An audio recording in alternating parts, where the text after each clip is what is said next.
മുൻകാലങ്ങളിലെ പഠനം എന്ന് പറഞ്ഞാൽ ഇൻഫോർമൽ സ്റ്റഡിയായിരുന്നു, ക്രമീകൃതമില്ലാത്ത പഠനം. ഇന്ന് ആധുനിക കാലത്ത് ഫോർമൽ സ്റ്റഡിയാണ്, ക്രമീകൃതമായ പഠനം.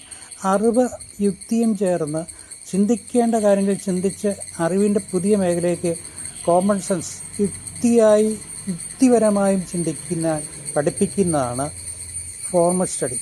എന്ത് പറയരുതെന്ന് പറഞ്ഞാൽ എന്തെല്ലാം പറയാം, ഇങ്ങനെ ചെയ്യരുതെന്ന് പറഞ്ഞാൽ എങ്ങനെ ചെയ്യാം, അങ്ങനെ ആകരുതെന്ന് പറഞ്ഞാൽ എങ്ങനെയാകാം. ഇത് തർക്കുത്തരമല്ല, അത് മുതിർന്നവർക്ക് അങ്ങനെ തോന്നുമെങ്കിലും അതാണ് ഫോർമൽ സ്റ്റഡിയുടെ പ്രത്യേകത. കുട്ടികളെ സ്വയം ചിന്തിക്കാനും കേൾക്കാനും ചോദ്യം ചോദിക്കാനും പഠിപ്പിക്കുന്നതാണ് ഫോർമൽ സ്റ്റഡി, ക്രമീകൃത പഠനം.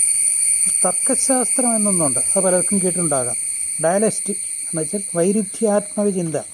തർക്കശാസ്ത്രം അതിൻ്റെ സ്വന്തം ധാരണകളെ വെല്ലുവിളിക്കുന്ന രീതിയാണ്. അതായത് അറിവും യുക്തിയും വിശ്വാസവും വിദ്യയും ഇവയെല്ലാം ചേരുന്നതായിരിക്കണം അഭിപ്രായം. ഒരഭിപ്രായം പറഞ്ഞാൽ അതിനെക്കുറിച്ച് അതിനെക്കുറിച്ചുള്ള അറിവുണ്ടെങ്കിൽ മാത്രമേ അഭിപ്രായം പറയാവൂ. ചില മേഖലകളിൽ അഭിപ്രായങ്ങൾ പറയാതെ മൗനം പാലിക്കുമ്പോൾ അതിനർത്ഥം ആ വ്യക്തിക്ക് അതിനെക്കുറിച്ച് യാതൊരു ധാരണയില്ലെന്നും അത് പൊതുവേദിയിൽ പറയാനുള്ള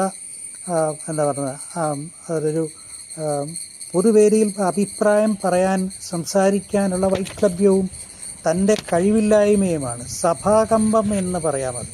എന്നാൽ ചിലർ മൗനം പാലിക്കുന്നവർക്ക് അറിവില്ലാത്തത് കൊണ്ടല്ല, പലരുടെ അഭിപ്രായ പ്രകടനം കേട്ടിട്ടും കണ്ടിട്ടും ഇവരോടൊന്നും ശരിയായ കാര്യങ്ങൾ പറഞ്ഞിട്ട് കാര്യമില്ല എന്ന് കരുതി മൗനം പാലിക്കുന്നവരുണ്ട്. അത് രണ്ടും രണ്ടാണ്.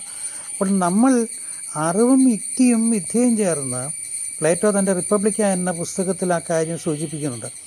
അറിവ് നേടുമ്പോഴാണ് ഒരുവന് അഭിപ്രായം ഉണ്ടാകുന്നത്, വായിക്കുമ്പോഴാണ് അഭിപ്രായം ഉണ്ടാകുന്നത്, സംശയം ഉണ്ടാകുമ്പോഴാണ് അഭിപ്രായം ഉണ്ടാകുന്നത്.